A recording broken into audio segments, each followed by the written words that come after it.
What's up, listener? Thanks for pressing play. This week on the Jock and Nerd podcast, listener and fan club member Chaz Hebberd joins us for a DC-centric show as we discuss news about the next season of Gotham, Pennyworth, Season 7 of Arrow, the Arrowverse crossover, Watchmen on HBO, and more. Plus, we try to find the silver lining and say nice things about the recent batch of DC movies as we present to you our Fanboy's Guide to the DC Extended Universe. Geek Boner. All that and more in this edition of the Jock and Nerd Weekly for Thursday, August 23rd, 2018. Check. Check one. All right. This is really fans out there. Let's give it up. We jockin', we nerdin'. We funny, disturbing. We jockin', we nerdin'. We spoiler alert. Oh yeah. We jockin', we nerdin'. We funny, disturbing. Oh yeah. We jockin', we nerdin'.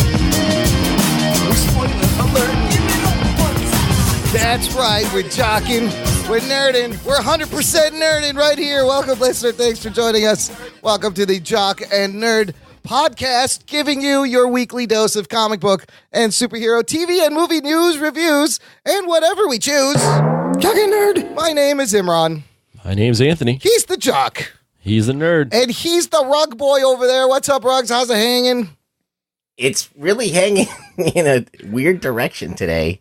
It's almost inside. Oh, I think. Oh no. Do you have a prolapsed cotton situation? Is that what's going on? Yeah, it's the posture from getting on this mic, Imran. Oh, listen, stay up to the mic. I was leaning forward. If cotton starts, just shove it back in. Just shove the cotton back in. It'll be fine temporarily.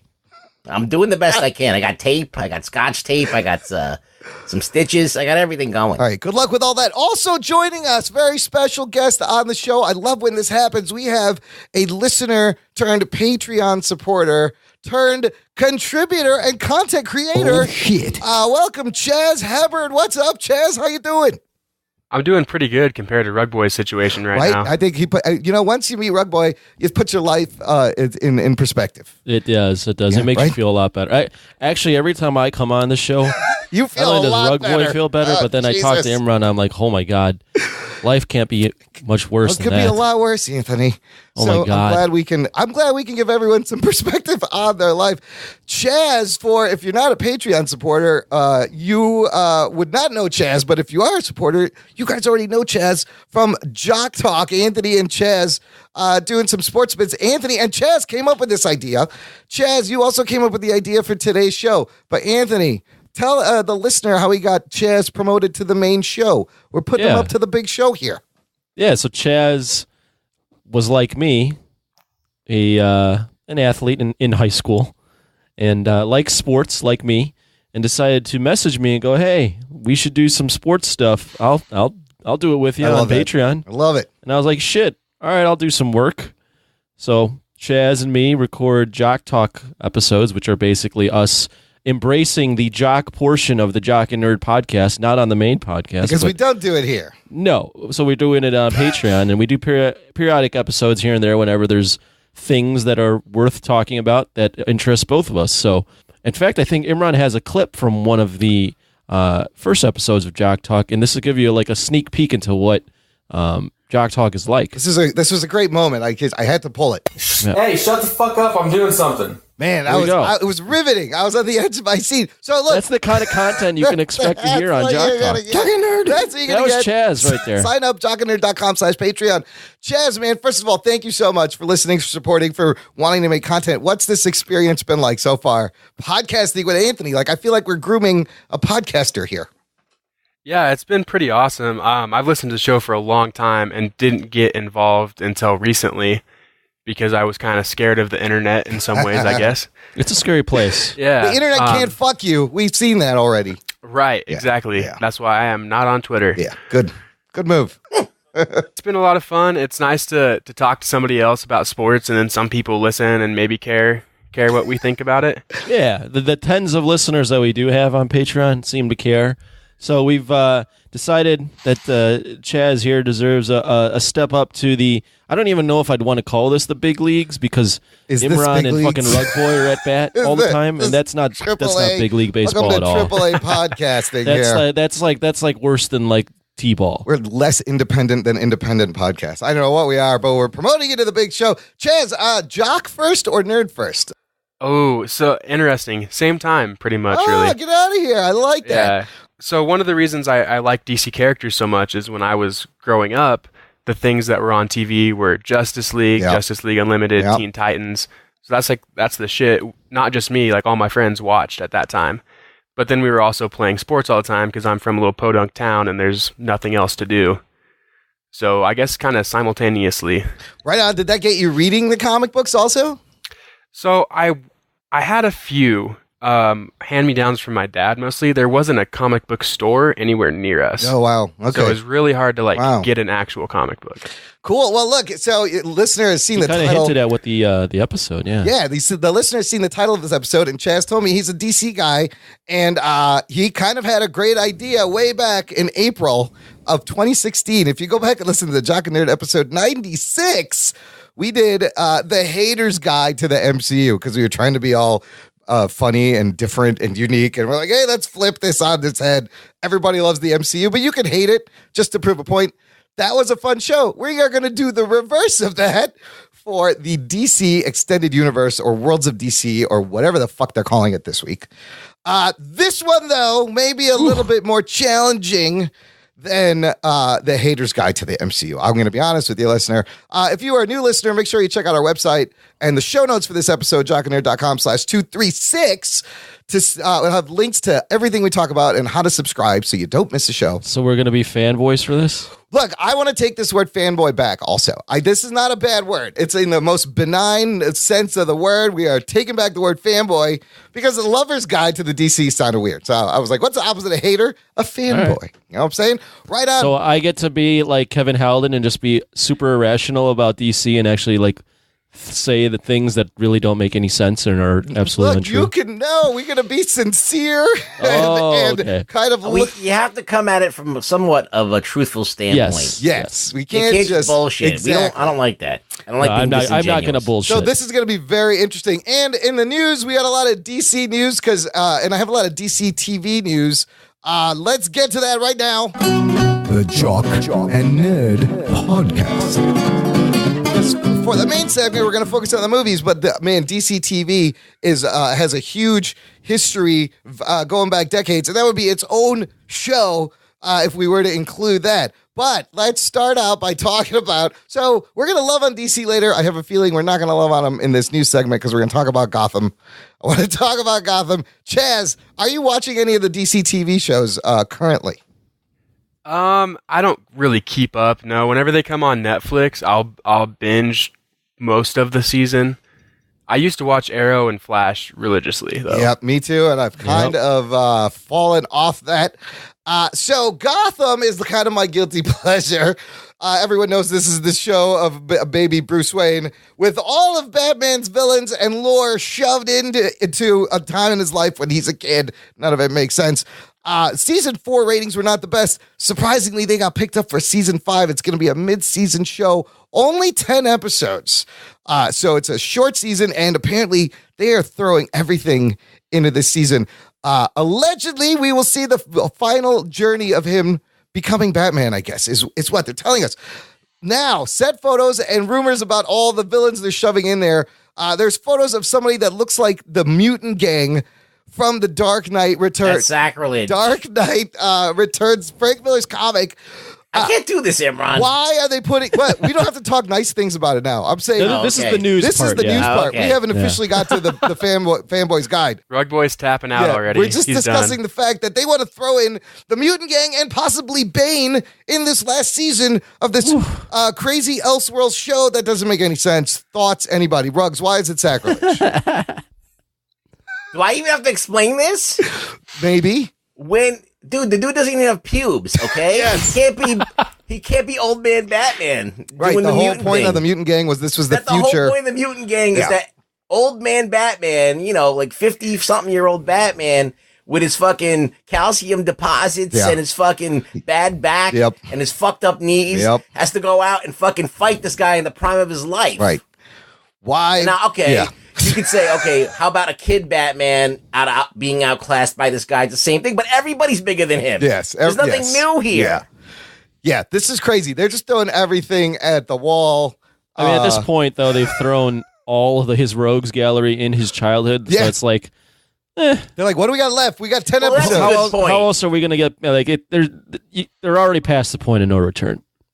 I mean, that is a good point. But I mean, like, it just doesn't make No, it doesn't make any it makes no goddamn sense. Like the whole rest of the show. Yes, doesn't make a lick of sense. The mutants is particularly funny though. For me. I can't do this, Imran. We haven't gotten to the Fanboys Guide yet. Don't worry. All right, You'll find something nice to say about the DC universe.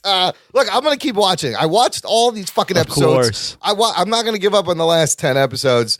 But it's a batshit crazy show. And the Mutant Gang, that's fucking amazing. Yeah, I don't makes no sense. Are they gonna have the guy? Oh, they looks like they do. They have the picture of the guy. There's a picture of the guy. He's wearing. Is he gonna be talking like that? Yeah, in the weird fucked Batman up dollar. don't shiv. Yeah, Batman don't shiv balls, man.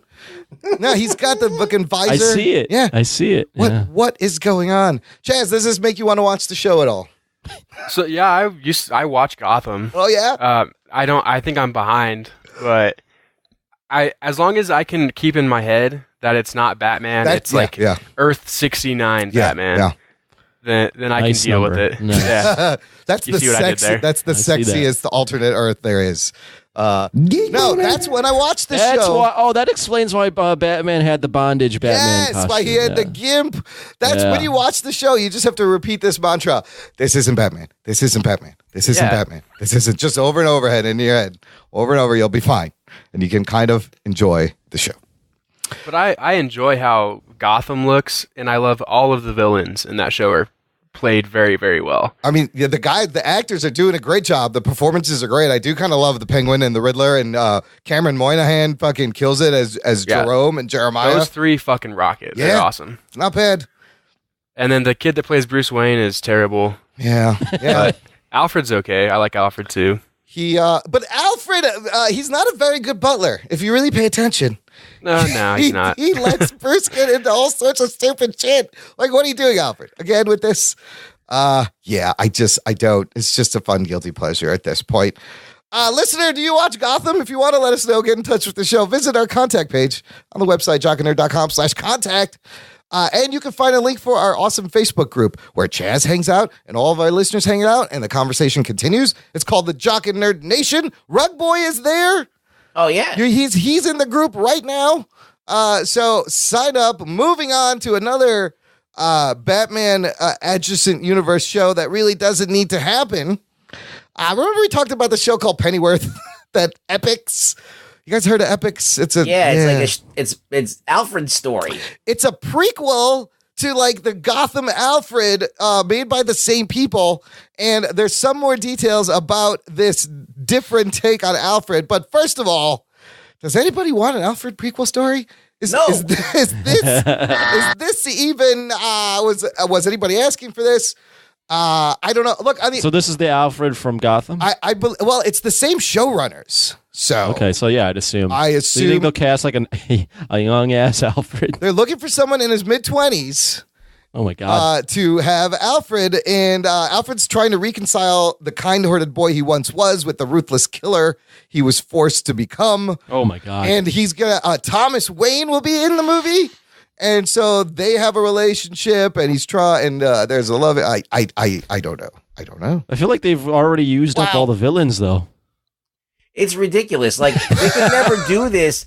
First of all, if they were going to do this the right way, they would make it about young Alfred in Gotham at its worst. Yeah. Before Batman shows up and before the Waynes were able to make their contribution, and him trying to kind of get into the Wayne family, and you actually find out what the Wayne family, Thomas Wayne and his wife and all that stuff, and how they were trying to clean up Gotham on their own. But it wouldn't be a superhero show. No, well, it'd be like a crime or like Gordon a drama. Still in this show? Yes, he is. Ben McKenzie still on the show. He's still the lead? Yeah, I mean, it's an ensemble, but James Gordon is the main dude Still married to Morena Baccarin also. She's still on the show also. Yeah, I don't know. I just Chaz, have you seen Metropolis? I thought Metropolis was a dumb idea, but it's actually not a bad show. No, I haven't seen that yet. They actually kind of pull it off, and there's like some nice world building of Krypton, 500 years ago, and it actually kind of works. Ruggs, do you agree with the Metropolis kind of work? Like, could this work in that way? Metropolis? Yeah, I mean, not Metropolis, fucking Krypton. Krypton. Yeah, I was like, Metropolis? But they're doing a Metropolis show also. But they fucked it up by putting in people from the modern superhero world into it. Well, they should have let it be its own thing. Time travel, yes. That was like a misstep. They shouldn't have done that. That's a big fuck up right there. Yeah. Let's see. It immediately pulled me out of the show, and I was like, I'm not going to watch this.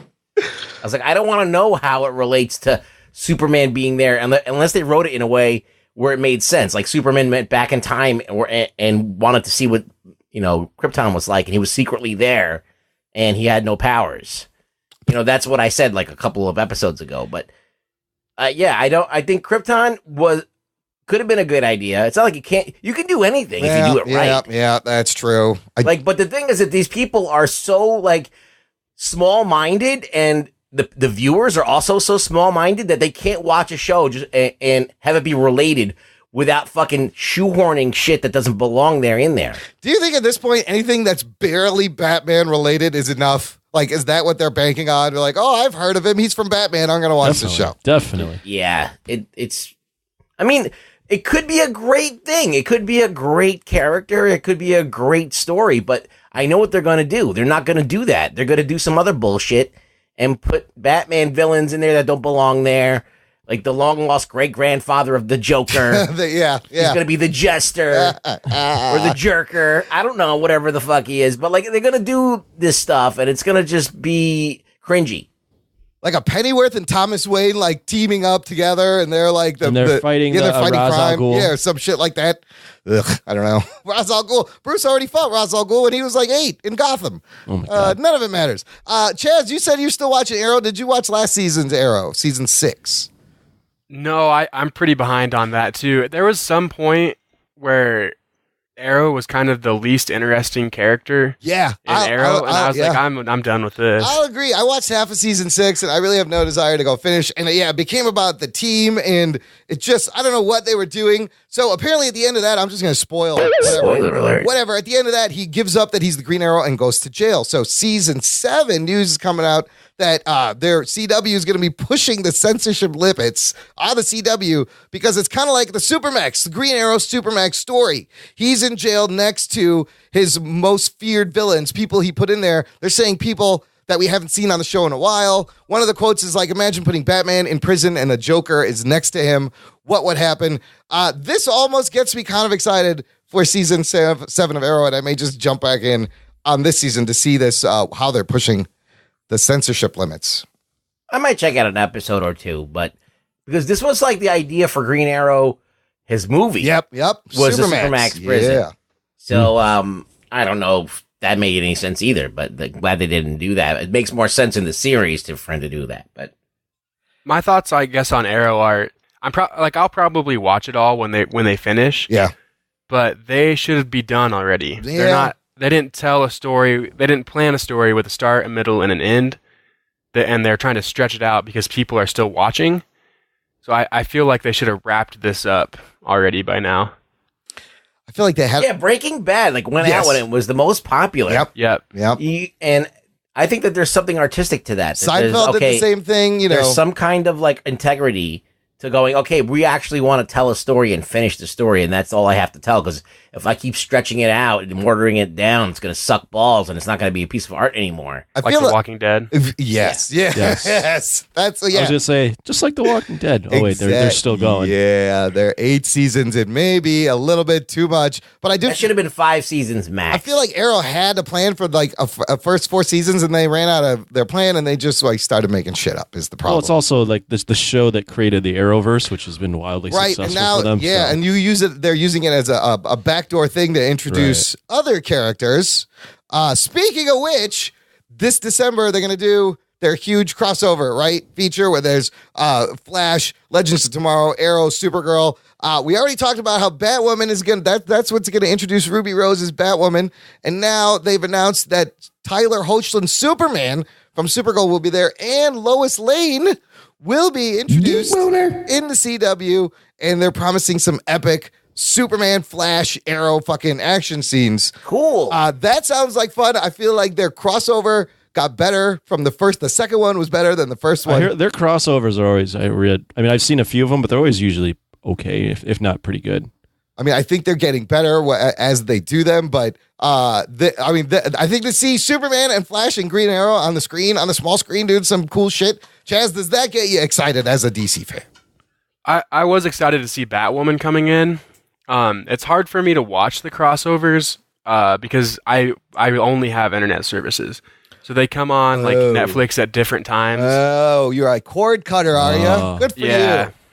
Fuck that cord. So it's a little hard to watch the crossover like right away. How do you watch sports?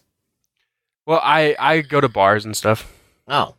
He's of age. Damn, so all your TV watching is strictly on demand, what's available in streaming. Well, that's the thing that I always think about when you cord cut is that sports is like the one thing that keeps you from cutting the cord, right? Yep. Right. Yeah. Well, I think I technically do have cable, but I don't know if it's still on because I haven't checked in a long time. But I think it's bundled into my internet technically.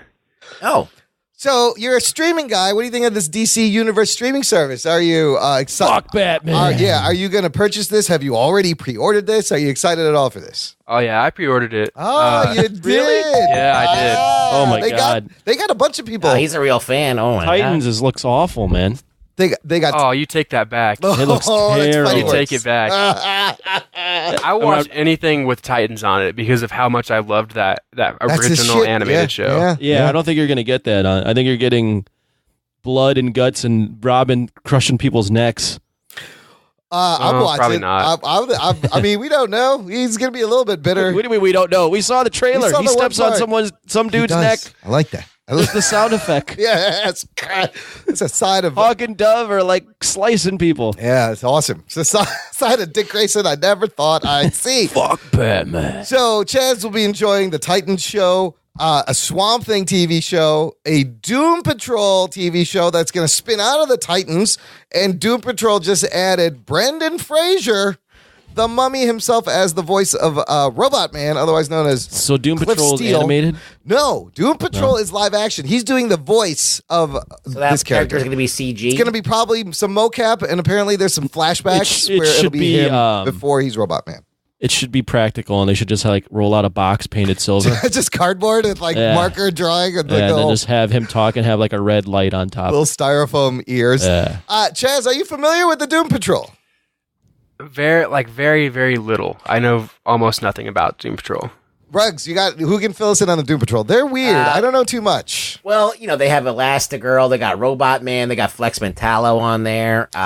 It was like a Misfits, like Misfit superhero, like kind of like X-Men-y. It's like very Misfits. wacky. Yeah, it's their X-Men. There's a guy in a wheelchair that leads them. They're not like the Justice League like caliber of. They're like kind of like I guess like the offshoots or like the C level or D level. And they're like more flawed, a little bit more flawed and real. Yeah, they have fun with their fuck ups and their personality and idiosyncrasies and shit like that. I've heard Doom Patrol is really good. I'm not really familiar, so I think Grant Morrison wrote it. Yeah, there you go. And that guy doesn't fuck around. He always fucking goes for some deep shit, and he probably added a lot of dimension to them. I did not read them. Yeah, I just know them from the periphery of being a comic book collector. So, but I know there was a really great run of Flex Mentallo that was maybe 15 years ago. But people still talk about it, how it was fucking awesome. Yeah, they're wacky. And just the fact that there's going to be a Doom Patrol TV show it's a little crazy. Yeah. And Fraser's great. He's always really good and everything. I like him. He's just going to be a voice. He's just going to, but well, all guys would look at his stupid face. No, I heard there may be flashbacks of Cliff Steele before he becomes Robot Man. Okay. So you'll have a little flashbacky Brendan Fraser. So I don't have to look at his face all the time. Yeah. His fucking Brendan Fraser face. Next bit of news is about a DC show coming to HBO, and it's official. Damon Lindelof's adaptation of Watchmen is coming to HBO in 2019. Geek boner. This is crazy. I knew they were working on this. We kind of heard news about it, but then they made a pilot and they officially ordered it, and there's a teaser poster.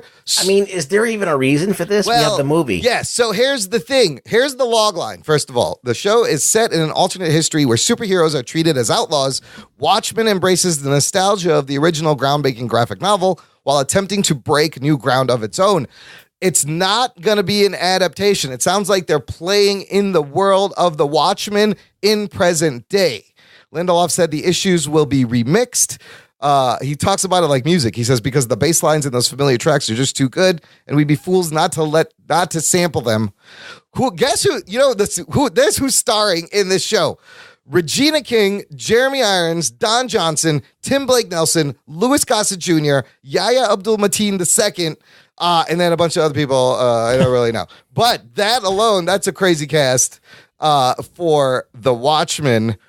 I think putting it on HBO immediately lends a lot of credibility. Well, here's the thing. Game of Thrones is ending. Yep. They need their next big show. Also, there'll be in 2019, there'll be a new season of Game of Thrones and Veep and some of their other shows. But could this be their next, like Westworld, their next Game of Thrones? I mean, it depends on what it is. I mean, if it feels like a retread of the comic, or if it feels like it's like actually like in bad taste of the comic, right, or like actually disgracing the comic, I think that people are going to pull away really fast. So, Damon Lindelof? I don't know. Chaz, are you a fan of The Watchmen? Not really. I actually never saw that movie. Oh, never saw the movie. Okay. I like most things that HBO does. Yeah. So I probably will like this, but I don't really know what to expect since they're not doing the comic. They're not doing a translation of that. That's interesting. I would recommend reading the comic. It's why call it Watchmen? Well, I feel like they're going to deal with like the daughters and the kids of these characters in the original. It sounds like they're living in that universe. It should be called like Who Watches the Watchmen? Something like that. But then, that's a good point. But they'll reference the original heroes, like the old school 40s that are in the Watchmen. But okay, Damon Lindelof. Here's the thing, Damon Lindelof for me. Yes, I know you're gonna say is an interesting name because he's obviously Lost. Yes, but he's also like Cowboys and Aliens, Prometheus, Star Trek Into Darkness. Some very like controversial stuff. Yeah, not controversial in that it was like racist or anything like that, but more just like people either really liked it or really didn't. Well, he seems to drop the ball a lot. Well, I feel like you watch Lost, right? Great series, but this is Lindelof's go-to. I feel like you just like set up things, put out weird questions, and kind of never answer them. Yes, that's Prometheus to it. Yes, that's Lindelof. That's the whole fucking season of Lost. You can't watch that show. He thinks again. That's interesting and provocative to like introduce all of these ideas and then nothing ever pays off. Yes, it's fucking annoying. You have to actually, it's weird. You can't just sit there and ask all these questions and get everybody thinking and then just tell them to go fuck themselves. Exactly. Here's my thoughts real quick. Yeah. Watchmen, the name, okay, you have my interest because it's just Watchmen. Mm-hmm. Damon Lindelof. Okay, now I'm like, what the fuck? I don't know anymore. HBO. Yeah. I'm like, oh, okay, HBO. So it's like kind of like this weird effect of like, there's a dip in the middle. I'm liking some of this, and I'm not liking some of it. But you're right. So he did Leftovers for HBO. I watched the first season of that. It was all right. It was kind of slow. People seemed to like it.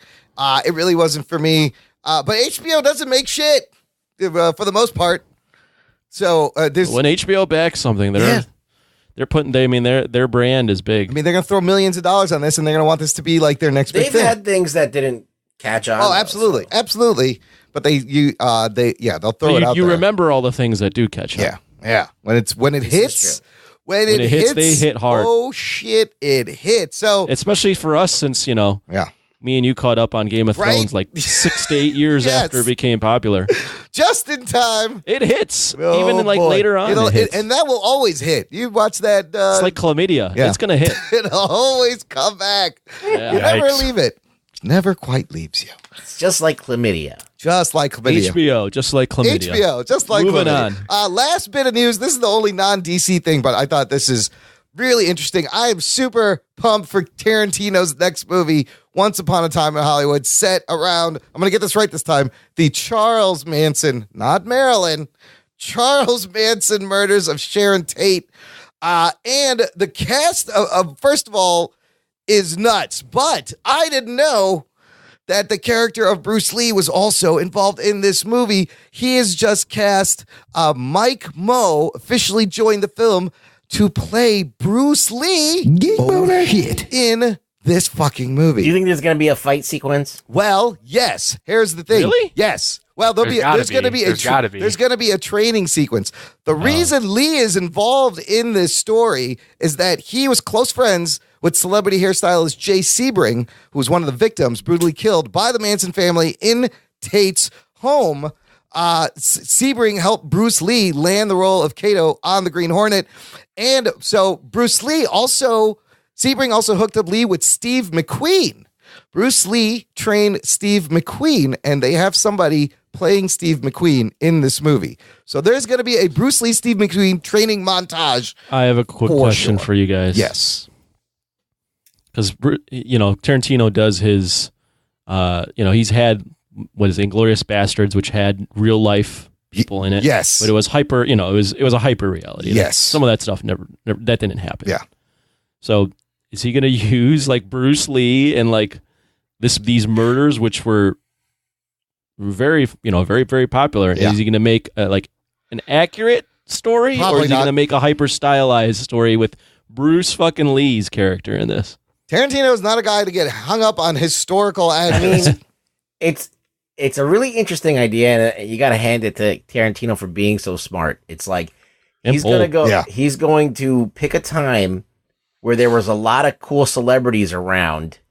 Yep. Bruce Lee's around at this time. Steve McQueen. You got the Beach Boys. Yep. You got Brian all Wilson. these different. Yep. You got all of these different famous people who probably hung out and partied, because there was a big party scene, especially with the Beach Boys. Yep. They were having all kinds of shenanigans going on. So it's an interesting thing. Like, I can make a movie and have all of these legendary people in the movie. Yeah, the Manson family, they took over. Yeah, they took over Brian Wilson's house. Yeah.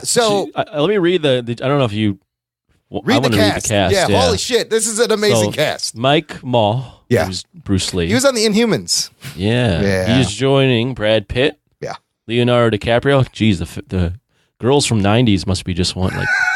So wet right now. Margot Robbie, Dakota Fanning, Emile Hirsch, Burt Reynolds, Al Pacino. So the people from like the 60s and 70s, if they still can produce liquid, are now wetting themselves. Coming out of my hands. Kurt Russell, Timothy Olyphant, James Marsden, Luke Perry, Tim Roth. That's a crazy cast. And oh my God, and there's probably more crazy fucking cameos.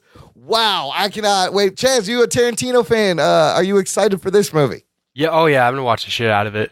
Django Unchained is probably one of my favorite movies of all time. I love that movie. If this is his last film, he's going out with a bang. This is 9th, so there may be one more. This might be the second to last. Oh, okay. He said he was going to make 10. I mean, for me, you don't get better than fucking Pulp Fiction, Reservoir Dogs.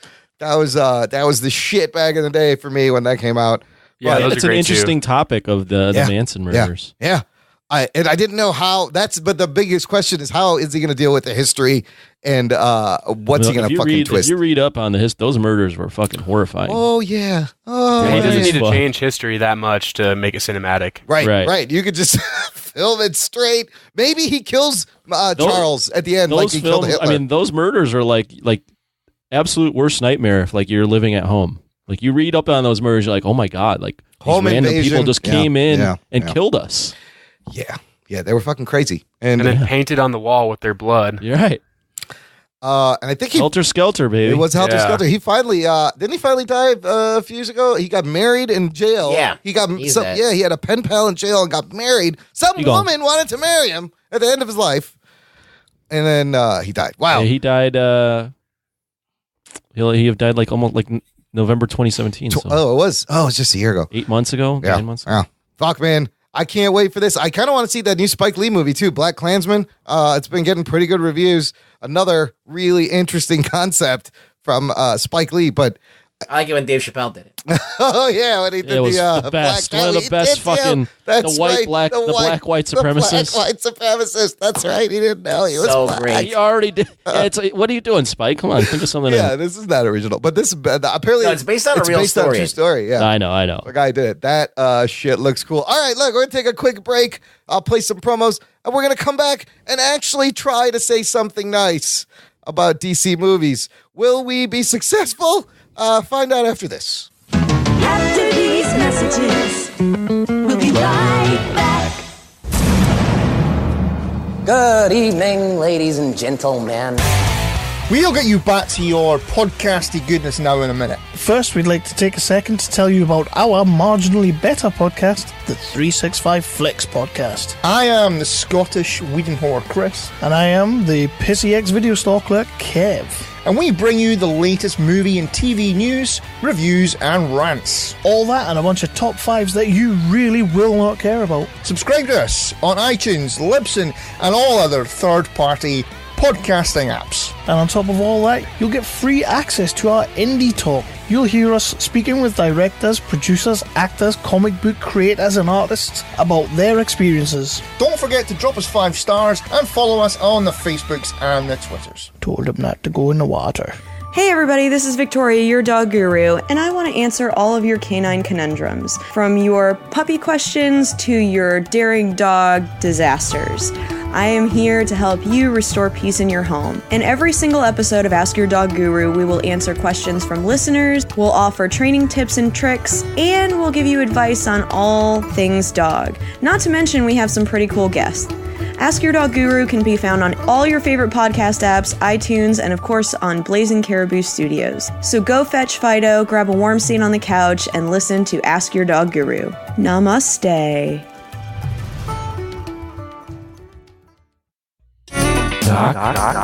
And Listener, thanks for listening. If you've been enjoying the show and you want more show, you got to sign up to the fan club. Visit jockandnerd.com/Patreon, where you can support the show on a monthly basis and get an exclusive RSS feed, a whole other podcast full of lovely bonus content, post shows, instant reactions to movies. Like we mentioned earlier, we got, 5 episodes of Jock Talk, fellas? Yeah. If you like Chaz Hebberd. Yeah. I don't know why you would. You probably won't, but if you do, you should be giving us like $1 a month, and you can listen to them. If you're looking for the Jock part of the Jock and Nerd podcast, that's where you're going to find it. Yeah. And just posted yesterday, Anthony, you sent me your review of Mission Impossible Fallout. Oh, you saw it? I went and I saw it. And if you want to know what I think about it, give us some money. Look, let's tease him by saying, is that not a fucking satisfying action movie? Here's the only thing I'll say. I watched that movie and I went to myself, I gotta rewatch. I gotta watch the Mission Impossible films. Look at what I don't know what the fuck I've been missing.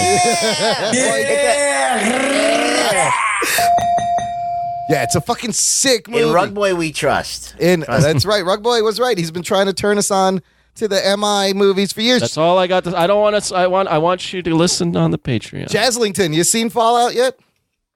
I have. I loved it. Right? It's fucking amazing, dude. Cruz is a maniac and highly recommended.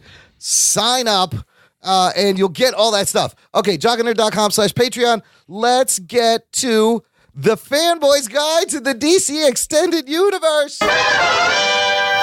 So like I said earlier, this is a companion piece to Jock and Nerd episode 96, The Hater's Guide to the MCU. It's us. Hate. Yeah, we're going to be opposite. We're going to attempt to say nice things about the DC Extended You should play universe. like a saxophone with like sexy time music. In the background. Hey DCU, how's it going? We've been harsh on you, but before we begin, I want to know from Chazareza Ding Dong there, Chazers, what is it about DC characters that you like, that you connect with? I mean, that's just what I grew up with. Mm-hmm. So, like, I like Spider-Man too, because I did see the Amazing Spider-Man and the Spectacular Spider-Man cartoons that were on. But I think when I was growing up, we had Batman the Animated Series, Superman the Animated Series on Boomerang. Yeah. So those were in syndication. And then we had Justice League Unlimited, Teen Titans. There was a show about Crypto, the super dog, for a while. Yeah. Like, that's just what was on TV with all those DC characters. Yeah, so that was, you had no other choice, so that was your introduction. That's great. That's kind of like why I'm a huge Spider-Man fan, because I just remember Spider-Man since I was little. Like, I had a Spider-Man garbage can and Spider-Man toothbrush holder. Like, even before I could read, my parents were buying me Spider-Man things for some reason. And continued through. 42 years later, I'm a big fucking 12-year-old. With a giant Spider-Man behind me. So to put the parameters on what exactly consists of the DCEU or the worlds of DC or whatever they're calling it, I'm going to give you a little rundown of DC on the big screen because they have a long history of making movies, longer than Marvel, but in different eras. So 1951 is the very first DC movie to come out, Superman and the Mole Man, and it's theatrically released. Okay, sorry, hold on. Theatrically released. Sorry, I got distracted. Let me reset.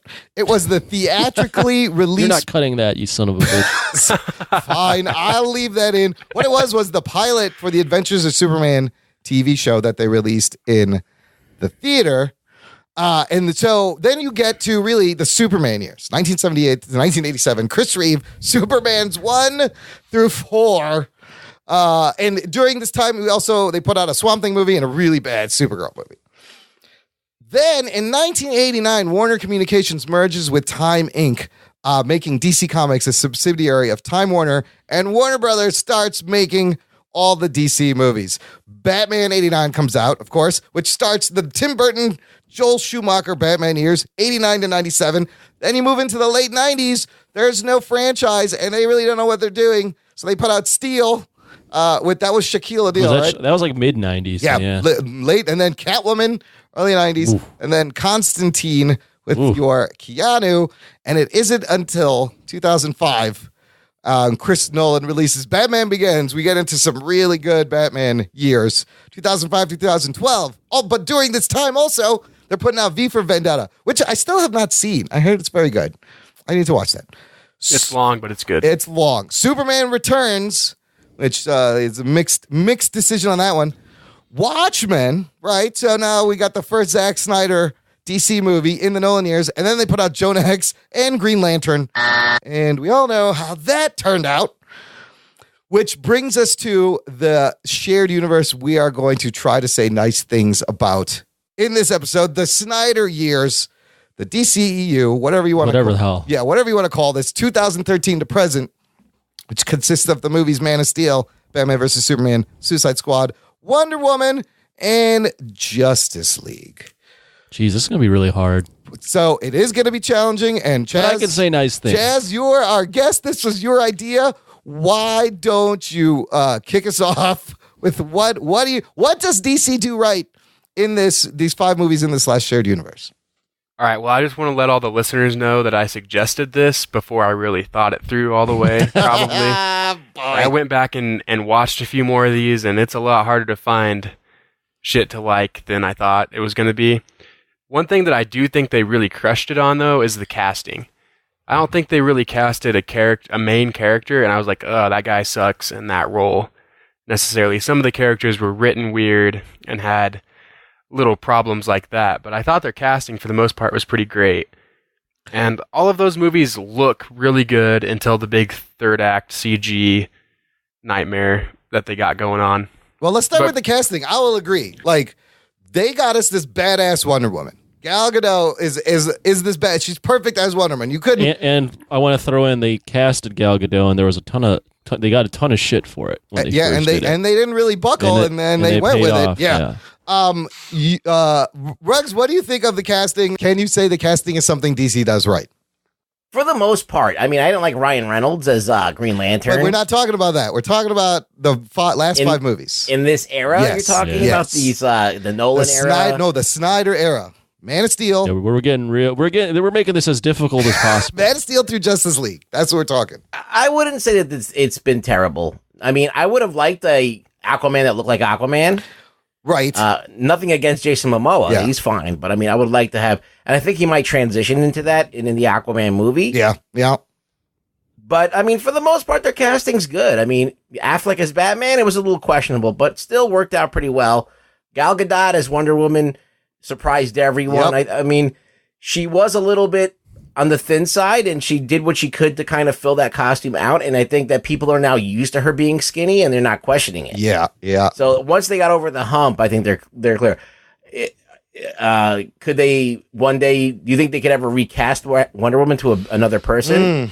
That's a good, like in the future question. when Gal Gadot doesn't want to do this anymore. Yeah, that's a good. And what direction are they going to go? That'll be interesting. Yeah, are they going to go like Xena Warrior Princess, like with a truly Amazonian woman? Right, a bigger woman, bigger build. I mean, I love Margot Robbie's Harley Quinn is pretty great. I'll even say Will Smith did a really good job as Deadshot, and the diversity in the casting in Suicide Squad I thought was pretty great. And what they've done that's interesting is they've kind of followed the Marvel model and just taken interesting actors and put them in roles where you're like, oh, I didn't think. Yeah, I never saw him as that. Yeah, like they go in Will Smith, Deadshot. They go in Lawrence Fishburne as Perry White, or even what's his face as Lex Luthor. Yeah. What's his fucking name? Jesse Eisenberg. Jesse Eisenberg. Like these are all castings that you go, huh? Didn't think I would see something. Jeremy like that. Irons as I Alfred. still don't think Jesse Eisenberg is. That's not maybe the best example. I don't think it's a good one. I'm saying though, but they make these choices where it's like you're like, okay, this is something to talk about. Look, if they would have made him the Lex Luthor that we know and love, like he is at the end of the of Justice League, right? Yeah, or in that post credit where he's got the shaved head and he's not making like weird allusions to the guy the Facebook guy, what's his name, Zuckerberg? Yes, yeah, where they're trying to make him into Zuckerberg. Yeah. Maybe he would have panned out because he could pull it off like that. He's a smart guy. He played a nerdy guy before, so that's there. It's just that they do weird stuff every once in a while. But so if the casting is solid, pretty much. It's just what they do with it that's weird. Hold on, I want to defend Eisenberg for a second. Oh shit! Here we go. So I didn't not like him in Batman vs Superman at all. But I don't think that was his fault. I don't think that he made that choice. He was directed in a way where he was trying to parody Max Landis. Yep. It was a Max Landis impersonation. But I think that he has the ability to play Lex Luthor very, very well. Shave the head, let him act smarter than everybody else in the room. But the whole twitchy, stuttery... I don't know what that was about, and I wish they would not have done that. The decisions were weird, but he is a really good actor. I agree with you completely. Yeah. I think you guys are both in agreement. Yeah. I don't think that was on him. I feel like that was a Snyder thing. And Snyder's not the best, I think, directing people. I got something for you. Another nice thing. Speaking of Zack Snyder. Yes. Because I've said so many positive things about him throughout this entire run of this podcast. Yeah. Some of the shit he pulls on screen does look like it's straight from the comics, and it looks fantastic. Yeah, at times. some of the if you freeze frame it, it's just iconic, and the art direction is always top notch. Like it looks amazing. Yes, I will agree. I mean, I don't always agree with some of the choices, but I mean, the shot I always think of is when Batman is grapple hooking away from Doomsday, and he's perched up on the side of the roof like he is in Dark Knight Returns. You nailed that shot from the comic. Now, I don't always agree with of stealing this, putting all the source material in a movie that hasn't built up to it, but just to use it. But just to use it. But if you're trying to copy what the comics look like and make a superhero film come to life on screen, he's your guy. Yeah, visually. I was going to get to that next. I think that all of those movies look great, but I don't know if you should put him in charge of story at all, or let him have any say in story, because they try to add elements of the different comics and mash them all up, and it gets a little weird. Well, it's not earned, and I've always said Zack Snyder should just be the visual art director and do all the do that part, and someone else should direct the actors. Like. I would love to see someone use him like that. It's just his. He doesn't want to be used. No, he doesn't. He's a director. He wants to do all of it. He wants to tell the story, come up with a story, and tell the story his way. But if you like when Batman's smashing through the window in BVS, like that's a fucking sick shot. That fight scene is amazing. Like it's probably one of the sickest Batman fight scenes on screen. But the fact that it just falls apart because there's no like story going through the movie. Yeah. Hey, stay positive. Sorry, outside of that, damn it, slipped in the thing. How can we stay positive and not bring up Wonder Woman? What do you mean? Yeah, as in just that movie. Yes, the movie, the best DCEU movie there is. Well, not only that, one thing I give them credit for is getting the female lead directed by a female movie out first before Marvel. Yeah, they got that. That was just as big as like what Black Panther did. That is the biggest feather in their cap, in my opinion. Is they Marvel was what 8 years into their run when Wonder Woman came out, 8 or 9 years, and hadn't released. A female character on as a lead, and even though they'd had Black Widow in the wings for a while, they had chances. And Wonder Woman was an important film, and they put it out there, and it was a big moment, and they nailed it. That was a moment for them that they could have really fucked up, and they didn't. They get Wonder Woman right. I feel like they get the Amazons really right. Like I kind of love the Amazons in this movie, and aside from the third act, plot issue. I think they tried to make an earnest film with Wonder Woman. Yes. They tried to embody the comic book to a degree. They did do this period piece, which was weird, but barring that, they really tried to stay true to the essence of Diana. Like they had Themyscira, they had the gods, they had her basically her thought process and how she wants to use her love for humanity to try and to be the most important thing to her, and that she wants to kind of protect that and be kind of like the warrior for these people.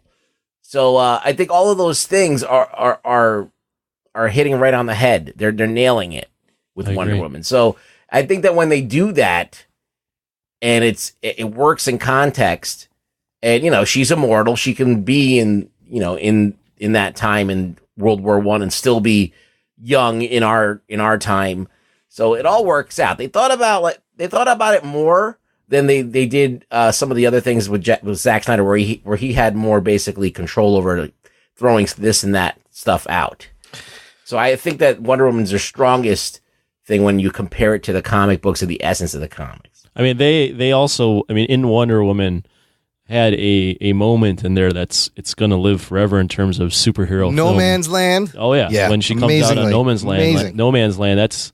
They nail her character right then and there, and from that point on, you're sold. You're in this movie. This is the movie. This is it. It's great seeing her figure out, how evil men can be, and being thrown in that that's great. world. But it's also great that she's just so optimistic. Yeah, she's like, no, we're gonna stop this. Right. And also, look at what they did with Steve Trevor. That is a hard character. It could easily go wrong. And Chris Pine didn't overshadow her. He was really good in it, perfectly supported, and very they had worthy good chemistry too. Great actual physical chemistry. You want to know something that's weird? I was watching some interviews of them together, and she looks at him like she's still possibly fucking. Oh shit! Nice. She's married and has 2 kids, but she gives him the look every once in a while. Hey, you can still window shop. Yeah, I think she's definitely shopping.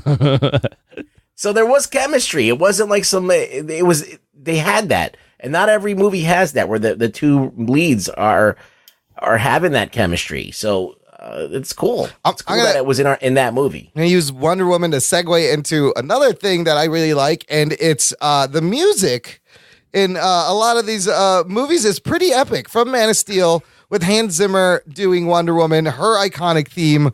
There's a news article, Zimmer is coming back to do Wonder Woman 1984, which is really funny because remember we talked about how after doing Batman vs. Superman, he had such a bad experience. He's like, I'm retiring from superhero movies.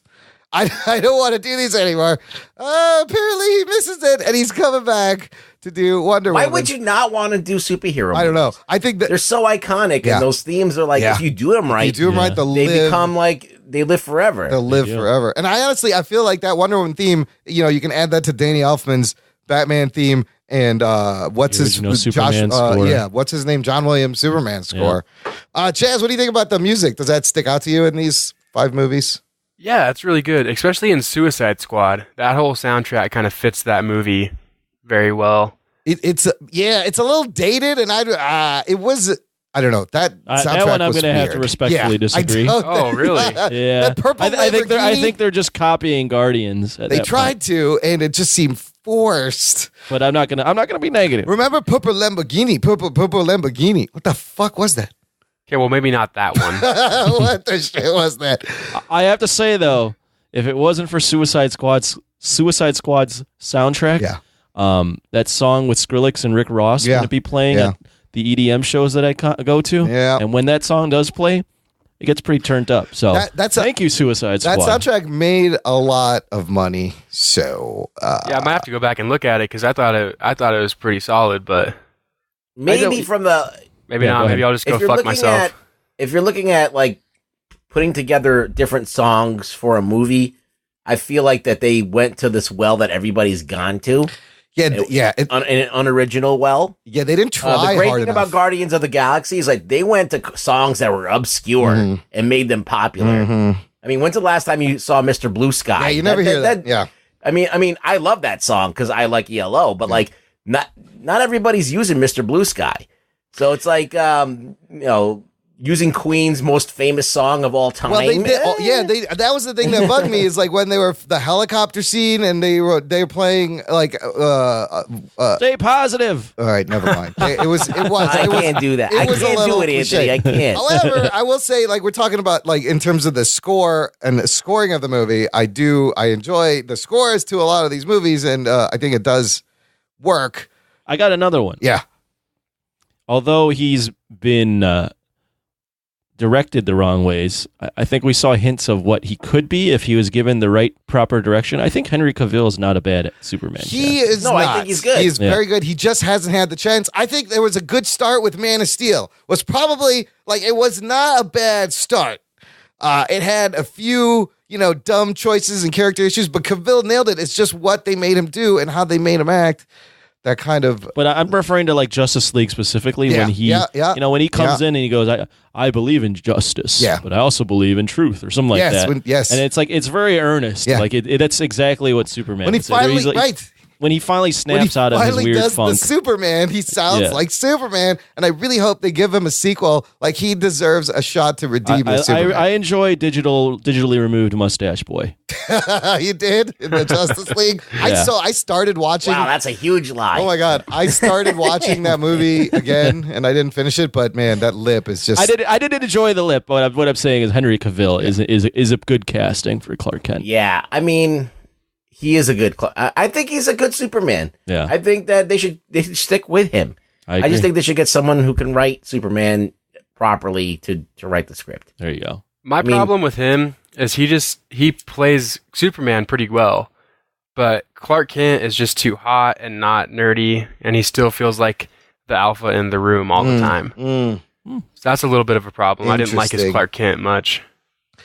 Yeah.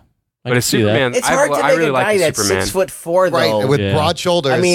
I mean, but Christopher Reeve pulled it off. Look at how Chris Reeve did it. That was perfect. But like, I think that the body type's a little bit different. Yeah, like Christopher Reeve was like he was ripped, but if he was wearing baggy clothes, you wouldn't be able to tell. But Cavill is so much more jacked than him. It's like he's got about 30 pounds on. That's the thing. Is I'll also say that the Clark Kent, the role of Clark Kent, I won't say is impossible, but it almost is like it doesn't make any goddamn sense because there's no fucking way in hell that the guy just puts on glasses and you're not going to recognize. Nobody notices. Like there's just no way. Like and he can't. Like he's got to be a physically imposing person.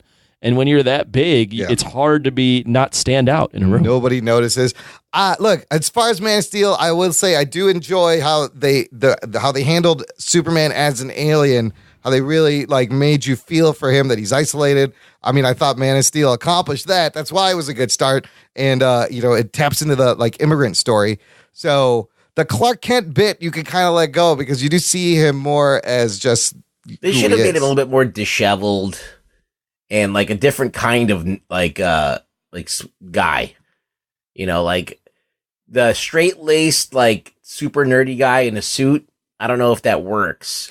Yeah, no, I don't know. I don't think it does. So he wears J. Crew sweaters and shit, and it's just you're like, this guy's way too cool. Yeah, but also I will give him credit for making Lois Lane not a damsel in distress. Really, they kind of gave her something to do, and she wasn't one-dimensional to an extent. In Man of Steel. Stay positive, Anthony. Yeah, stay positive. Shit. The scene that keeps replaying in my mind is her throwing the spear in the fucking water, then jumping in the water and needing to be saved because she threw the fucking spear in the water. Yeah, that is dumb. I'm sorry. Stay positive, Anthony. But in Man of Steel, like, she's a wartime journalist, you know? She's not afraid of fucking mixing it up, and she's not like the Margot Kidder always... No, she doesn't seem like some kind of like bimbo. Yeah. No. She seems like exactly. she's definitely a woman. She's not some like little girl. She's a woman, and she's like somebody who's lived life and seen things, and it's that's nice that they're doing. She's fleshed out. That dimension. Yeah, yes. a little more fleshed out. Okay. What else? Oh, you know what we didn't talk about that we need to mention? The fucking costume design, always top notch on these costumes. I think the attention to the detail. We've talked in the past how there's like Kryptonian writing in Superman's suit, in the fucking fibers of it, and for the most part, I love all their costumes. I think they nail the costumes. I think when they're lit right, they look amazing. Yeah, I would go with Will Rugboy's son. In the right lighting. I think when the color grading isn't right, like in Justice League, and you can see like the patches of color on Superman's costume, and it looks like a bad Halloween costume. Yeah. That was weird. But in Man of Steel, it was flawless. Yeah. So and in Batman versus Superman, it was flawless. I mean, the muted tones and color palette that they were. It was designed to be that way. Yes, helped it. You can't, and so they made a misstep in Justice League with the color grading, and it shows. Chaz's favorite costume out of all these costumes? Superman's really solid, and then Deadshot with the actual mask. I love that. I dig that look. That's cool. And I wish he would wear the mask more. Yes. Yeah. Mm-hmm. Well, he's Will Smith, so he won't. Yeah. I think Deathstroke looks good. Deathstroke looks great too. Yeah, he looked great too. Comics accurate shit. Look at what they're doing with Black Manta at the end of the year in Aquaman. I did not think that they would put Black Manta in the actual fucking Black Manta suit. It's amazing. And Wonder give him Woman's the suit helmet. is great too. Yeah. Wonder Woman's is very nice. looks very amazing. nice. Like tasteful. That was a big challenge. Yeah. To bring Wonder Woman without keeping her into a warrior with armor, without being too revealing, without or the slutty. bathing suit. Yeah. And they pulled it off, man. It looks like armor. It looks like something that's passed down. And they created a whole world around that armor. The world building of the Amazons is done very well. I've always loved the costumes. Just not when it looks like Ben Affleck has been like squeezed into one and he's kind of puffy at the one. But that Batman costume's great. The Ben Affleck costume is sick. Yes. I like the Batman v Superman Ben Affleck. Yeah. Let's talk about that for a second. Can we put the that? Batmobile's cool too. About Batfleck. This Batman. Is this a positive? Is this something that you could say?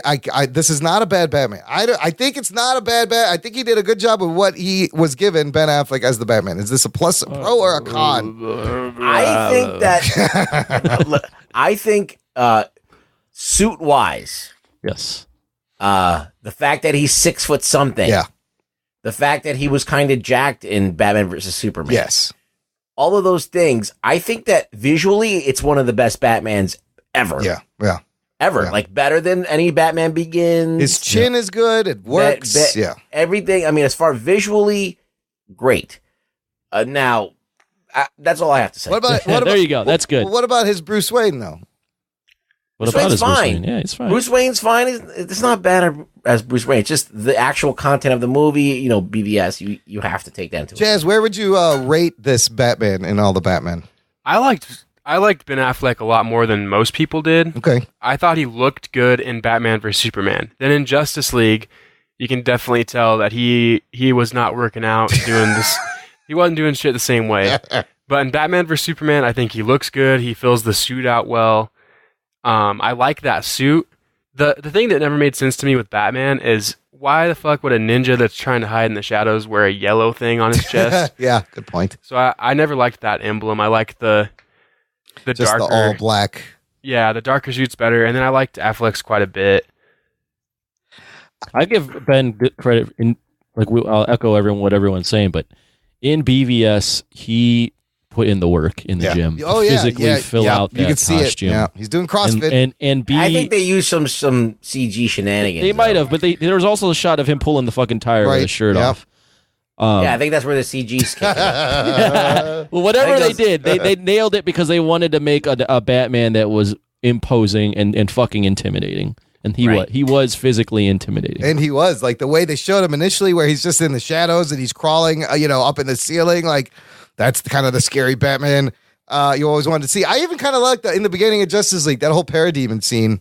That's not bad. It's kind of cool to see that play out. Oh, Imran. But, even though it's a whole green screen background and he loves the green I'm screen. not saying the green screen. I'm just saying that scene. I just like seeing the parademon. I do like Bruce and Alfred's relationship. I kind of like when you take Imran to task, he immediately just... I like he backs off. He backs off all the time. It's great.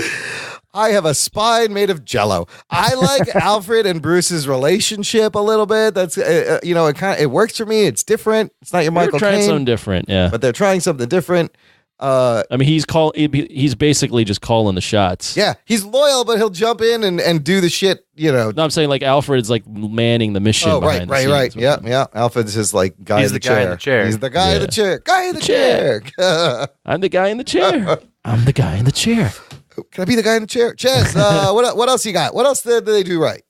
Honestly, one of the favorite things about this universe I've seen so far is the post-credit scene of Justice League with the bad guys, and Deathstroke walks onto the ship, and Lex Luthor says we're gonna have to get a team together.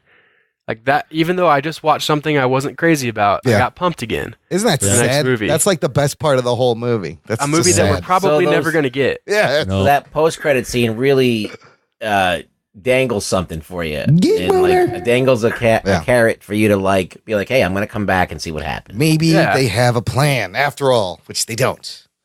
But I did love seeing Deathstroke. Too many dead people. Joe Manganiello. Deadpool, Deadshot, Deathstroke. But the best thing in the movie is the post-credit scene. Still, it was good. How about the fact that I'll give them credit for taking risks. They've taken a lot of risks. They've gone a lot of different ways. For good and bad results, but I'll echo that and say they took risks and they looked at what Marvel did and they were conscientious about like, okay, we don't want to be seen as a copycat. They're not being safe like Marvel. Well, the thing that DC does well is that they and they're starting to lose this, but who knows what's going to happen? You could see that they started backing off of this immediately, but they had this thing where director-driven films, right? Where every movie is going to be, if it's a Snyder film, it's going to be a Snyder film. If it's another person's film, it's going to echo their strengths. Mm-hmm. So they're not all like a lot of these Marvel movies where they're pretty much. I mean, a Taika Waititi and a James Gunn movie is basically the same movie. I see what you're saying. Well, you know what I mean? They got James Wan. Was this going to be a James Wan Aquaman? It's Patty Jenkins. They were going for the director-owned movies, basically, where the director puts their stamp on it, rather than David Ayer's Suicide the Disney Squad house look that Marvel kind of has. Because I mean, Zack Snyder's Justice League, or not like, oh, Jesus Christ, not that. Batman v Superman looks different. Like, you throw that next to Suicide Squad, the color grading's kind of the same, but it's visually a different film. It's directed totally differently. Yeah, well, yeah. Like, the way that Zack Snyder creates, like, these moments and, like, these very kind of almost like a music video. It's, like, poetic in the way he does it. And then you go to Suicide Squad where it's just, like, very straightforward. And there's not a lot of, like, imagination to it. David Ayers is more, like, grounded in realism. You know what I mean? Mm-hmm. So they're distinctly different. I agree. So that's at least interesting. So that's positive. It's somewhat, they're not safe. It's at least interesting, and I feel like they're unafraid to kill characters. You know, like they just killed Jimmy Olsen. He just fucking kills Zod. They just fucking they're not afraid to kill certain big characters, whether it's a good idea or not. They're like, fuck it. Here's my next one. Okay. To kind of transition this, the movies that are coming out, I'm not mad at. Okay. Oh, so they the have trailers that I've looked at, like Aquaman, Shazam. Yeah. They both look like films I'd be happy to spend some money. Listen, on they have and check potential from the future. They have good stuff in the pipeline. And they got can Wonder only Woman go 2. up from here. They got that new Joker film. Yeah, they got the Joker origin. We'll get to that might be good with Joaquin Phoenix. Yeah. So they have potential for the future. Have you seen how difficult this is? This is very hard. Chaz, what else you got? You got another one? Boy, I think we're almost out of them. Yeah, we're running out. I think that's it. I just want to say though, like most of these movies, while they weren't great and most people did not like all of them all that much, none of these movies missed by that much. There's a couple things you can change in all of them and make a pretty good movie out of what's already there. Some are closer than others. Yeah, it's just key decisions with characters, really. Yeah. Right. Yeah. So, like in Batman vs. Superman, if you just took out just the Martha thing, just take that out, and then you could probably just take Lex Luthor out and have you pretty much have the same story if you just take Lex Luthor out. Mm-hmm. And then that movie is considerably better than trying to make this weird, crazy Lex Luthor fit in there with a plot that doesn't make any sense. And why does he hate Superman? We don't know.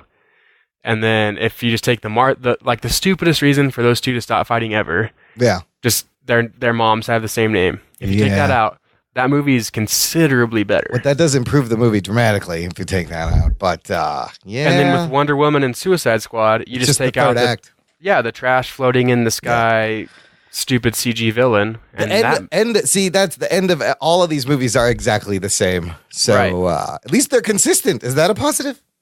And then with Man of Steel, if you just take out the destruction porn third scene of everything blowing up, that movie's a lot better. Well, but that movie also has just, his Pa Kent telling him, no, don't save me. It's fine. I'm just going to die. You're good. Don't save anybody, in fact. Just hide. I feel like that movie works better as like a one-shot alternate universe Superman than as we're going to start our universe with this. Yeah. But yeah, that was weird. The whole Pa Kent thing, telling Superman to never use his powers. Look, but on the other hand, they did give us a hint of some cosmic shit, some the Krypton shit from the beginning. Very well designed, well handled, and like this allusion to this whole space world out there. That could be picked up later. That could set some stuff up. I am now going to remain quiet. I think we're done. So let's move into what's next. What we're expecting, like we said, at the end of this year, we're going to have Aquaman. I think we're all pretty excited for Aquaman. Some people, though, still think it looks like shit. Even from the trailer, I don't know. That Black Manta sold me. I was like, holy shit. It's going to be douchebag Aquaman, but I'll be along for the ride. And then Shazam, which was kind of surprising because it actually had color and humor and it was lighthearted. And then, of course, Wonder Woman 1984 and that Joker origin movie that's probably going to launch a dark, DC dark, whatever, with Joaquin Phoenix. And that has a crazy cast, too. Zazie Beetz, Mark Maron, Brian Callen. What are you most looking forward to, Chaslington? Aquaman, I guess, by default. Yeah. That Joker movie might be cool, but if you're going to make a Joaquin Phoenix Joker movie, don't make a Jared Leto solo Joker movie. Well, do one or the other, not both. That will get confusing. And I have hope for these, but I still feel like they don't have a plan because they have in development movies like Nightwing, The Green Lantern Corps, Lobo. They announced Supergirl. What happened to Flashpoint? Green Arrow rumored. There was that Batgirl with Joss Whedon, and then Birds of Prey and all the Harley Quinn movies. And Suicide Squad 2, is that even still happening? No one is sure. They have a director, but they said Will Smith has to finish filming Bad Boys 3 and Bright 2, and then he can get back to the Suicide Squad 2. So one movie this year, and I like that. I feel like they should just make one or two movies a year. They don't need to copy what they need to do is just focus on making a good movie. Yeah, let's start there. Don't think about world building. Don't think about how this ties into anything else. Don't think about the next 15 films. Just make this one good, and then make the next one good. That's all you have to do. Just make good films. I mean, that's how I watched I have to give credit to this YouTuber Brown Table. They do some good video analysis. Yeah. And that's why the Arrowverse has worked out the way it was, is because when Arrow was first put out, it wasn't concerned about building a universe. No. It was just concerned about itself. Arrow. Yep. And then they made an Arrow show, and then they backdoored to Flash, and they tested Flash. Yep. And then they were like, oh, he's gotten a good reaction on Arrow. Let's make his show. Yeah. And then they've kept following that formula of, okay, let's test this character. Mm-hmm. You know, so it's different, obviously, on TV, but just make a good show, a good movie. So I think I read somewhere James Wan said that Aquaman really does have no connection to any of the universe. He's like, I wanted this to be just a fucking Aquaman story, and it shouldn't. You're right. And I'm kind of pumped for the no Aquaman. fucking break where I have to watch a flash drive with logos designed by Lex Luthor. Like, no. Where did he get that photo of Wonder Woman? What's going on? Why did he take the time to create logos for these characters? Logos? Why is there graphic design applied to this? What the fuck? How did he get Wonder Woman's email? What is going on? But we're trying to stay positive. Stay positive. Yeah. Chaz, let me ask you. We'll wrap this up with this. I want to know what you guys think should happen with the Batman. The one big question is this: Matt Reeves, the Batman. Rumor is he wants to have a younger Bruce Wayne, younger Batman. Does Affleck still want to be Batman? But us as fans, as consumers, Chaz, what do you want to see this movie? Do you like this idea of a detective noir younger Batman? That's not Ben Affleck. Ooh, my honest answer would be I don't want to see this movie. Oh, okay, interesting. I want them to put Batman away for 10 years, and if you have to have a Batman quotation marks title, make Batman Beyond, and then put somebody young in there that's not Batman, so we don't have to think about him the same way as Batman. I would like to see Michael B. Jordan cast as Terry McGinnis, maybe. Oh, interesting. That's cool. And then come back in 10 years and make a Batman Year One, where this new Batman, not Ben Affleck, somebody new that you might kickstart a new universe with, is, not good at being Batman yet. And then also, I think one of the main things that makes Batman interesting in the comic books is that you get to hear what he's thinking all the time. So find some way to give him some kind of a narration, some kind of an internal monologue that you guys can follow, and then you can see him be a detective better. Yeah. And you can see him fight in a better way. Like if they did something where, like they do in Sherlock Holmes. Oh yeah. Where he thinks through what he's going to do to attack this person, and then you see it in fast motion. Yeah. That would be cool too. But yeah, I think That's they should not a bad idea. Yeah, they should just be cool. done with Batman for a while. Just Too push it much away. Batman. Michael B. Jordan as Terry, and what about Michael Keaton as old Bruce in Batman Beyond? Yeah, that'd be pretty cool. sick. Ruggs, let me ask you this. Matt Reeves wants to do Year One Batman based on Year One, but haven't we already seen that in Batman Begins? What do you want this Batman to be? Batman Begins?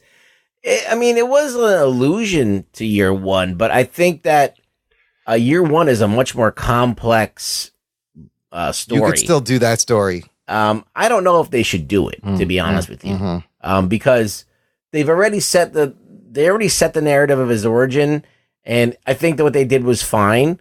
Would I like to see Bruce Wayne actually learning how to fucking do karate and shit, and learning from how to not in this montage way that they did it with Batman Begins, but explore that whole thing of how a guy learns to fucking kick ass. They have that. It's called Gotham. It's on television. No. Take that back. No. Kidding. You see it cause they kind of truncate everything in Batman Begins. They basically he goes to one guy, he learns everything he needs to know from that one guy. And then that's it. Oh, it'd be cool to see him going around the world, learning different disciplines and then different styles. Yes. Ooh, that's kind of, and then different detective things. But I don't know what DC should do with their movies. I have no idea. It's really neither do they. Painted themselves in a corner where they really did, and they've already used a lot of their big guns. Wonder Woman was the big question. All right, you got the biggest superheroine, the biggest female hero around.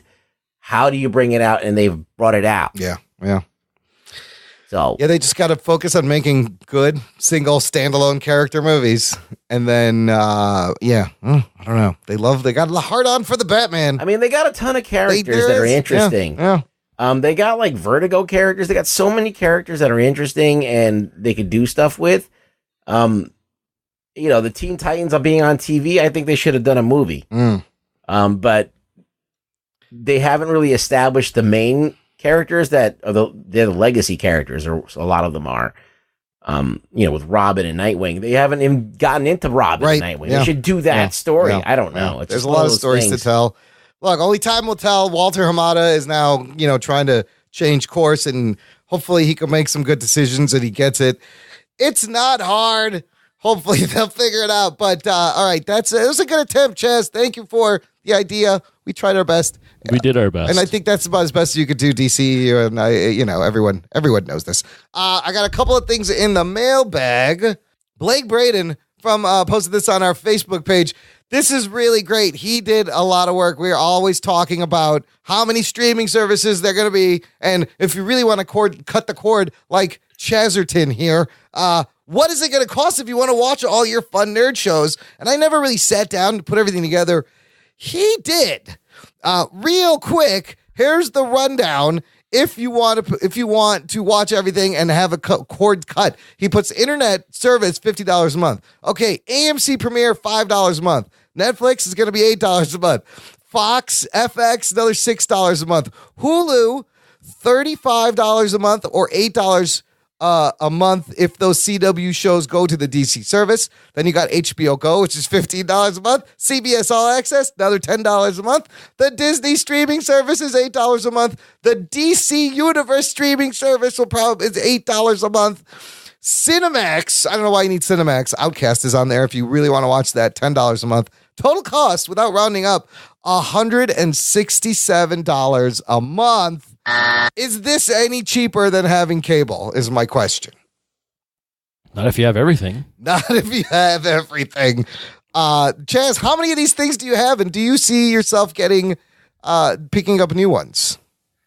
Probably not. So I have Netflix that I swipe from my brother. Okay, good. Yep, and then I've got Hulu with the HBO add-on, so I don't need HBO Go. Oh, that's interesting. Okay. And then I've got the DC Universe whenever that comes out, and I think that'll cover just about everything that I'm going to watch. Well, what about when this Disney service comes out? Why is Hulu so expensive? $34? That sounds weird. I don't think that's right. Maybe that's incorrect. That's got to be wrong. Let's look it up. I know the basic Hulu package is not. $34, yeah. Blake, so what the fuck? Hulu, you can watch Game of Thrones through that Hulu with the HBO? Yeah, you can. So you can add add it on, yeah. There's like basic Hulu, and then you can add HBO, and you can add live TV. Oh, I see. So $8 a month. It starts at $8 a month. I see. Okay. Yeah. And it ends up at 34. If you do all the add-ons. And you know what? I have a feeling that now with the Disney Fox merger, Disney, I believe, is a 60% shareholder in Hulu. They can easily use this to kick off their streaming service. If you have every cable channel on Fios, something like that, you're talking about $200 easy. So you are saving some money, but it's about the same. You are saving some money, but the thing is, it's like that $34 for the thing that really for changed all the Hulu shit, and you don't you could. So that would be the only place to get live TV. If you didn't want to watch live TV, it still cost $100, $140, $160. That's crazy. I don't know. What do you pay, Imran? Well, when we moved, I completely cut back my whole thing. I don't have HBO anymore, and now it's like $67 a month. I just have internet and basic cable. Yeah. Oh. But then I also have I pay for Netflix. I borrow Hulu. I borrow the Amazon and the HBO stuff when Game of Thrones comes back on. I don't know what the fuck I'm going to do. I'm going to have to find it. I'm going to have to find it somewhere or just pay for HBO Go again. So it's a predicament. And then when Disney starts their thing and they got original Marvel shows and all the movies and Star Wars is going to go over there, what the fuck? I'm going to have to pay for that. So think about it. You're paying $60 a month now. Yeah. You add another $15 and then you add whatever the Marvel thing is. Marvel and DC shit. Yeah. That's another $16. Yeah. So what does that take you up to? $100? Sure, probably. I can't do That's not that much for cable. I guess that's not horrible. Cord cutting may be more of a thing. Here's the thing, though, about all these is it's a cell phone bill, It's getting so spread out that I feel like a lot of these are, especially like Netflix is going to lose a lot of stuff. Yeah. Yep. So like everything's so spread out, like everything's thinner now. Yeah. Yeah. So it's that streaming is not, it's not as worth as much because everything's thinned out on each service. It's not new stuff. It's just kind of spread out. It's not that. It's just that you're not getting, it's not a one-stop shop. No, you have not to anymore. Go to different things. So you have to be a really big fan of like DC, or you have to be a really big fan of what CBS produces, or Star Trek, HBO, HBO. Yeah. Like, so it's gonna, but like to have this many streaming services, it already feels like it's gonna burst. So that start like CBS All Access, we talked about they're gonna have Jean-Luc Picard come back in a Star Trek show, and Discovery season 2 has like Anson Mount is in it, and Spock. They cast a guy named Spock. So they're really counting on their Star Trekkies to pick up the CBS All Access. But the other thing is, I think we're going to start to see like bundles. Like somebody's going to buy a bunch of subscriptions for cheap and bundle it and sell the bundle. That may be a business we can start, listener. Well, even not to be too jockey, but ESPN just started their own streaming service. Yeah. They have ESPN Plus now. That's like, I believe $3.99 or $4.99 a month, but I mean, they're putting live events on there. The UFC is going to be on there. They've got baseball. They've got different sports. Disney owns that too, don't they? What's the magic number that you think you would comfortably pay to have everything? So I pay $100 a month for cable. I mean, we split it, but it's around $100. Yeah, I mean, the magic number would be if you can give me everything for less than $100. I'm good. I mean, that's still a lot of money. Yeah, that's still a lot. I mean, I'm still used to. That's just. I'm still paying cable. That's like a $1,200 a year that they're getting out of you. Yeah, Chaz, don't miss just like flipping channels, like the sense of discovery. Like I don't know what's on. What's this? What's this fucking thing? I'm gonna check this out. Like that just sucks. No, you know that's for noobs. That was the fun part of watching TV. I'm out on. I have cable and I don't flip around. Well, and I'll be honest, all those channels I don't watch fucking any of them. But there was a time. I mean, I watch the fucking DIY network. I will watch that once in a while. I'll watch some random shit. Like the other day, I was flipping and they had cornhole on ESPN, and holy shit, was this some high-end fucking bag games. Like, these guys did not fuck around. Every single one went right in the hole, or they would, like, build a wall around it. I have never seen people play it cornhole? It's called the World Cornhole Association. I go bags. It's bad, but it's actually called, like, the American Cornhole Association. I know. It's cornhole. But I was just like, holy shit, this is on ESPN. I never would have watched that. It's like pop or soda. Yeah. Coke. Everything's Coke. Coke, yeah. I go Coke, too, actually. Jazz, pop or soda? Pop. Jazzlington, where do you live? I'm from Colorado. I grew up in this little bitty farm town that's in the corner of Colorado that borders Kansas and Oklahoma. Holy shit, you're from the sticks, aren't you? Yep, out in the middle of nowhere. Is that where you are right now? No, I live in Pueblo. Oh, which that's is right. South Central Colorado. Ah, better internet. South Central, baby. South Central, represent. I'm jealous you're in Colorado. I may have to come visit you. Colorado's amazing. For one specific reason. I'll let you fill in the blanks. Chaslington? It's not visit Chaz. I'll visit Chaslington, but Colorado. And then he'll visit a friend named Mary Jane. Yeah, yes. Chaz's friend, Mary Jane. I hear she's very nice. That'll happen here soon. Hopefully. Yeah. Has it not yet? I thought it had. They got dispensaries.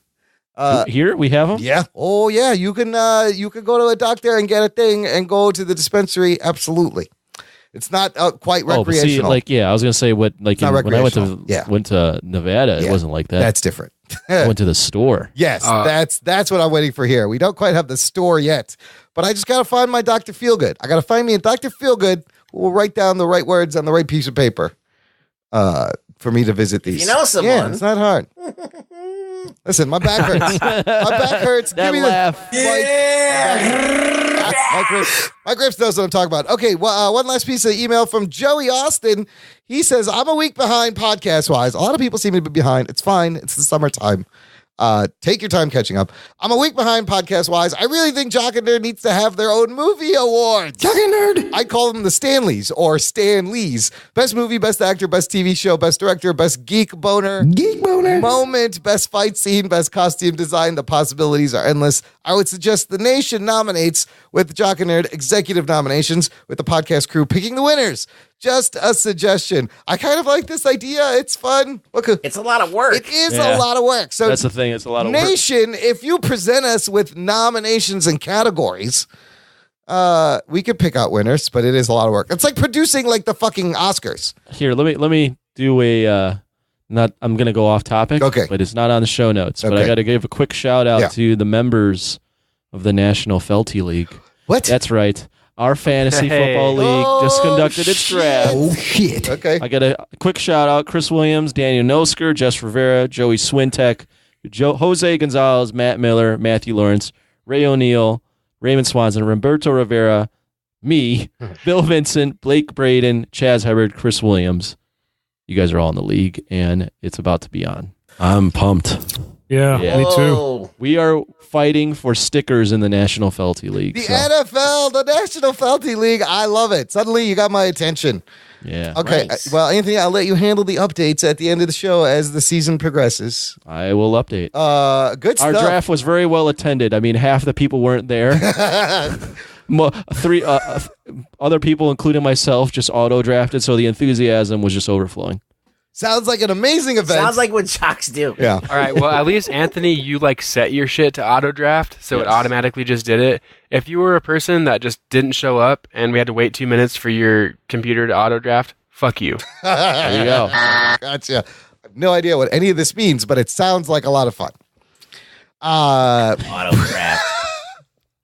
Right on. Way to, again, Jock and Nerd Fantasy Football League are words I never thought would be put together and come out of my mouth. It's officially now the NFL. The NFL. I like that. National Felty League. Yeah. Well done. Ruggs, do you approve? Rug boy approve.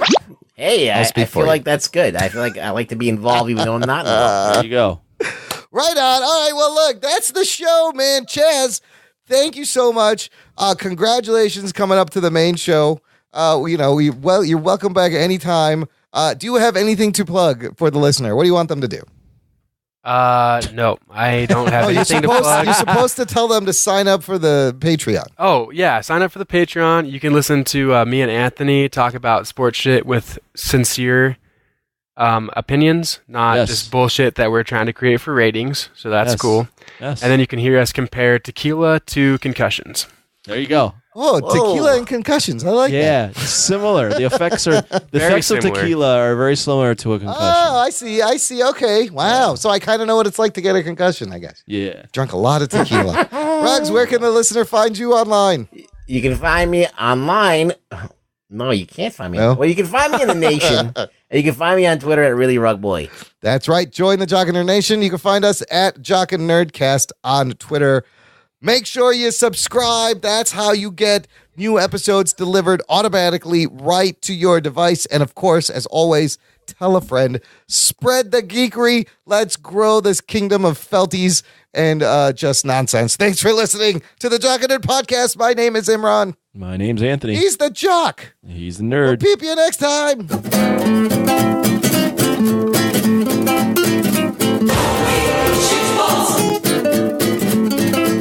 Hey, shut the fuck up, I'm doing something. Boom was waiting for that. Yep.